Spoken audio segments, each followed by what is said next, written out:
사랑과 마음 상담센터에서 보내드리는 새벽 프로그램 이른 아침 햇살받기입니다. 이 시간 말씀을 통해 자신의 존재를 인식하고 성찰하며 하나님의 은혜를 누리는 시간 되시길 바랍니다.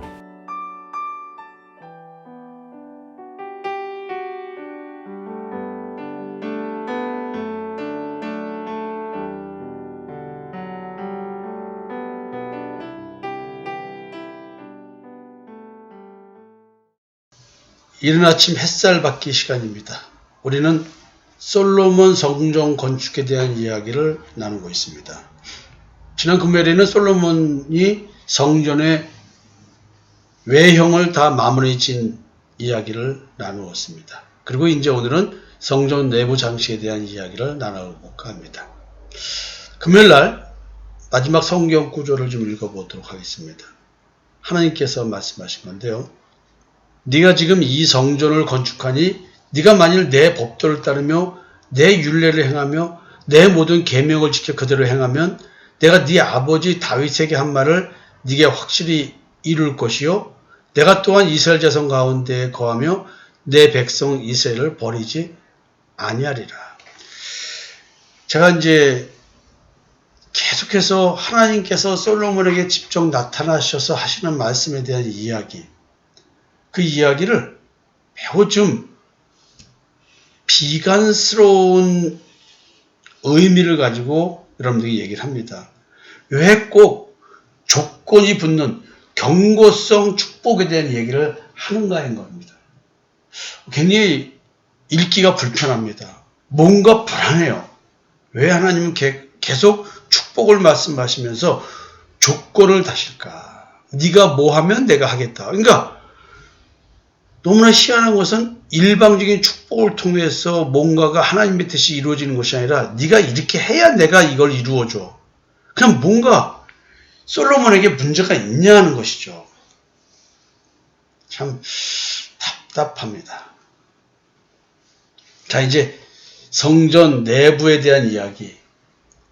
성전 내부에 어떤 실내 장식이 이루어지고 있을까요?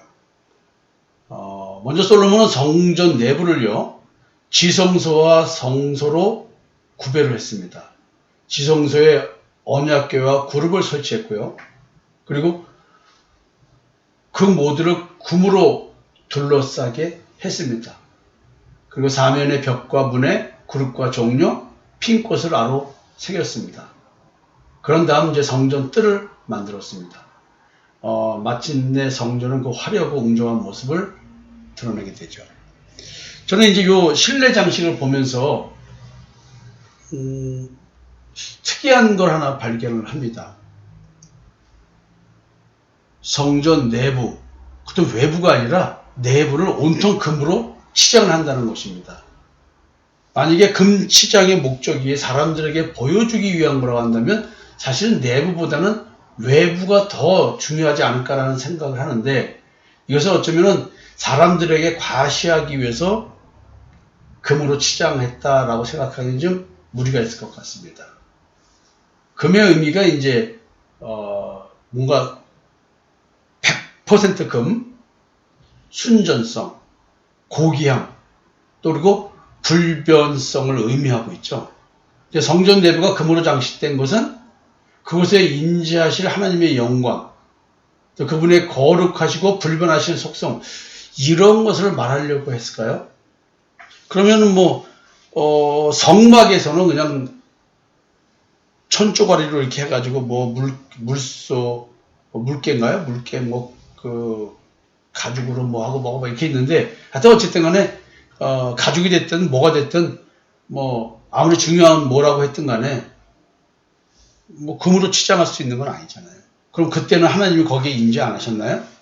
여러분 이제 이렇게 어마어마한 실내 디자인, 인테리어 어마어마하게 했다 할지라도 사실은 성막을 놓고 얘기하면 별 의미가 없는 실내 장식 아닌가 이런 생각도 합니다. 성막이 성전으로 바뀌었을 뿐이죠. 자, 여러분 드디어 이제 외부 공사, 내부 공사가 다 완료됐습니다. 그렇다고 한다면 솔로몬의 이 성전은 예루살렘에 지금 있는 거니까, 예루살렘 성전이니까 수도 예루살렘, 거기에 어마어마한 성전이 생긴다는 것이죠. 종교적, 민족적으로서의 구심적 역할을 했던 성막이 가나안 정착 시대에 이르러서 어느 정도 쇠퇴하고 이제 움직이지 않는 고정된 그런 장소의 예배처소, 건물, 사람이 손으로 지은 성전, 그게 필요했던 것이죠. 지금 성막에 앉혔던 법궤가 뺏기기도 하고 다시 찾아오기도 하고 뭐 잠시 또 이쪽에 있고 저쪽에 있고, 사실 어쩌면은 백성들에게는 종교 생활에 많은 불평과 혼란을 야기시켰을 것입니다. 더욱이 우려할 만했던 사실은 이스라엘 백성들이 성막 중심의 예배를 드리지 않고 그 당시 이교도들이 만들어 놓은 산당에서 예배를 드려서 자칫하면 이교적 제사 행태가 혼합될 확률도 매우 강했습니다. 하여튼 다윗은 누구보다도 이런 패단을 잘 인식했기 때문에 참다운 신앙 회복, 그리고 하나님 앞에서의 그 헌신, 이런 것들을 위해서 언약궤를 다윗성으로 옮겼고, 예루살렘은 이스라엘의 종교적 중심지로 삼고자 했습니다. 그래서 이제 영구적인 예배처소로서의 성전을 짓고 싶어 했죠. 근데 하나님께서 솔로몬에게 허락을 하시고 다윗에게는 허락하지 않으셨습니다. 솔로몬 성전, 어마어마하게 지은 이 성전, 여호와의 언약궤를 둘 내소, 즉 지성소를 마련했고요. 그리고 또 성소를 마련했습니다. 온 성전을 금으로 입히기를 마쳤다. 그가 금으로 그룹을 입혔더라. 내외 성전 말에는 금으로 입혔더라. 뭐 이런 얘기, 계속 뭔가 중요한 얘기를 합니다. 뭔가 매우 중요한 의미 있는 상징성을 계속 금으로 보여주고 있습니다. 지성소입니다. 그게. 자, 이 성전 건축과 실내 장식을 통해서 하나님께 대한 충성심을 고양시키려고 했겠죠. 뿐만 아니라 예배가 발전됨으로 말미암아 하나님 중심적 예배를 통해서 하나님께 축복받는 나라를 만들기를 원했겠죠. 그래서 이제 예배가 발전되겠죠. 뭔가 시가적이고 그 음악적 측면들이 매우 강조된 예배가 아마 이렇게 진행됐을 것입니다. 그래서 전 민족이, 전 나라가 이 예루살렘 성전을 중심으로 해서 뭔가 이렇게 하는 나라로 뭉치는 대동단계라는 그런 역할을 했을 것입니다. 명실상부하게 종교, 정치, 경제, 사회, 문화 등 중심지로 예루살렘은 급부상을 하게 되겠죠. 그리고 민족 공동체로서, 신종 국가로서의 민족 공동체, 운명 공동체, 뭐 이런 것에 대한 결속이 더욱더 강화됐겠죠. 저는 이제 지성소의 금, 이렇게 장식하는 걸 보면서 사실은 어떤 생각을 했냐면요. 너희가 하나님의 성전인 것과 하나님의 성령이 너희 안에 거하시는 것을 알지 못하느냐? 누구든지 하나님의 성전을 더럽히면 하나님이 그 사람을 멸하시리라. 하나님의 성전은 거룩하니 너희도 그러하니라. 이제 성막이 성전으로 바뀌고, 이 성전이 사람이 손으로 지은 성전이 아닌 하나님께서 직접 내주하심으로 말미암아 사람이 하나님의 성전이 됐어요. 물론 예수 그리스도가 하나님의 성전이죠. 그러니까 그 하나님의 성전이신 예수 그리스도, 그 예수 그리스도가 내 마음에 들어오셨기 때문에 내가 성전이 되는 것이죠. 자, 여러분, 따라서 금으로 치장된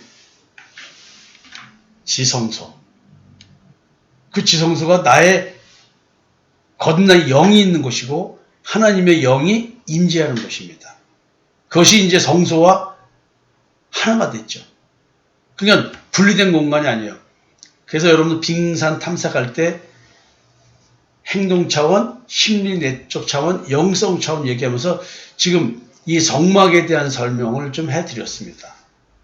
심리학에서는 이렇게 내면 세계를 분리해서 설명하는데 이것은 지성소, 성소, 성령들 이 얘기를 하고 있습니다. 성막을 얘기하고 있는 것이죠. 자, 금으로 장식되어 있는 지성소. 그만큼 하나님이 거하시는 내 마음은 거룩하고 고귀한 것입니다. 그게 바로 내가 아닐까요? 정금같이 나온다는 말.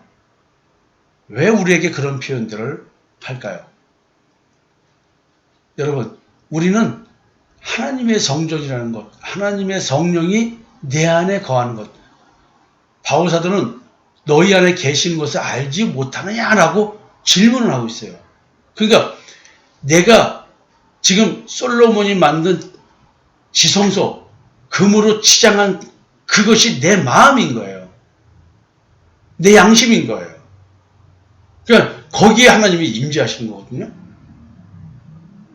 그러니까 지금 성전 실내의 이런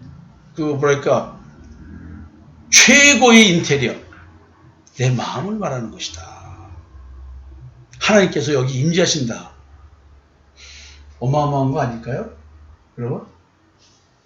여러분, 내 마음이 이렇게 소중한 거예요. 근데 여러분들은 내 마음에 대해서 어떻게 생각하십니까? 내가 너의 건축한 이전을 거룩하게 구별하여 나의 이름을 영영히 그것에 두며 예수님의 이름, 하나님의 이름, 성령 어디에 둬요? 내 마음에. 내 마음에 성령이 내주하시고 그리스도가 나타나시고 그래서 하나님의 형상인 그리스도의 형상이 내 마음에 이루어져 가면 그게 새로운 피조물로서 이 땅의 삶을 사는 것이겠죠. 어마어마한 이야기를 하고 있습니다. 오늘 여러분들에게 실내 장식에 대한 성경 구조는 읽어드리지 않았지만 여러분들이 이 성전 건축의 외부는 내 이 겉모양이요. 그 다음에 성전의 내부 인테리어는 지성소와 성소. 그거라고 한번 생각해 보십시오. 얼마나 소중한 것이고 귀한 것이겠습니까? 지금 솔로몬의 성전 건축을 통해서 우리 마음에 대한 얘기를 하나님은 좀 이렇게 해주고 계시고 바울을 통해서 이런 이야기를 이렇게 해주고 계십니다. 그래서 예수님께서 겉을 만드신 이가 속도 만들지 않았느냐 이렇게 얘기를 하고 계시는 거예요. 우리 이 마음이 이렇게 성전으로 새롭게 빚어줘야 되는 것입니다. 그래서 지금 하나님께서 성전 삼으시는 내 마음, 내 양심 이런 부분들을 제대로 느끼고 깨달아야 되는 것입니다. 이걸 알아야 돼요. 바울은 지금 알지 못하느냐라고 물어보잖아요. 그러면서 하는 얘기가 뭐냐면 아무도 자신을 속이지 말라.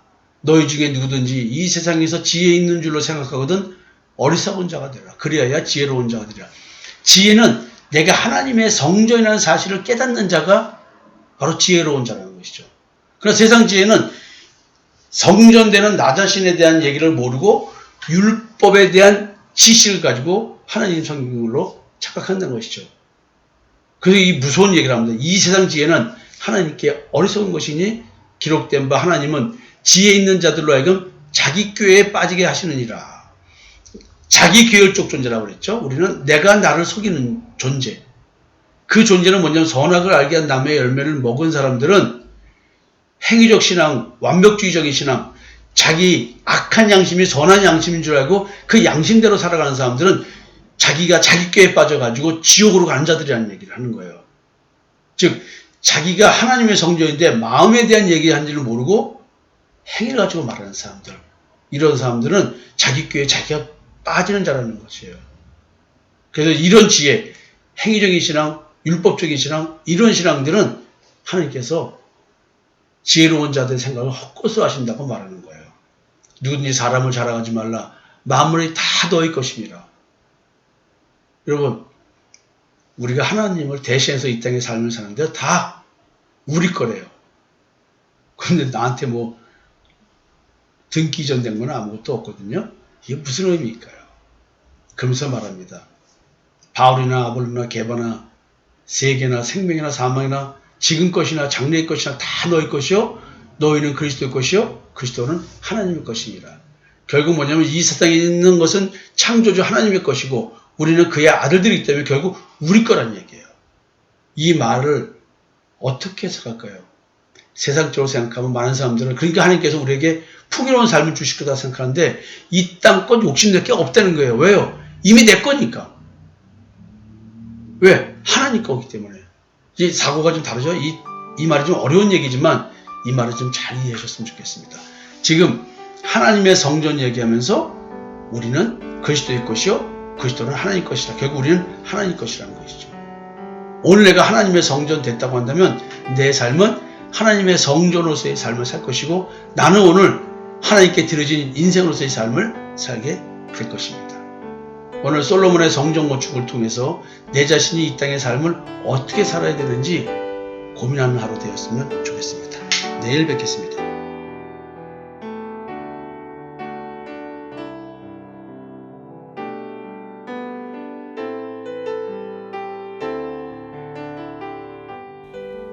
지금까지 사랑과 마음 상담센터에서 보내드린 새벽 프로그램 이른 아침 햇살받기였습니다. 오늘도 마음을 치료하시는 하나님의 사랑을 느끼며 믿음 안에서 마음의 쉼을 누리는 하루를 보내시길 바랍니다.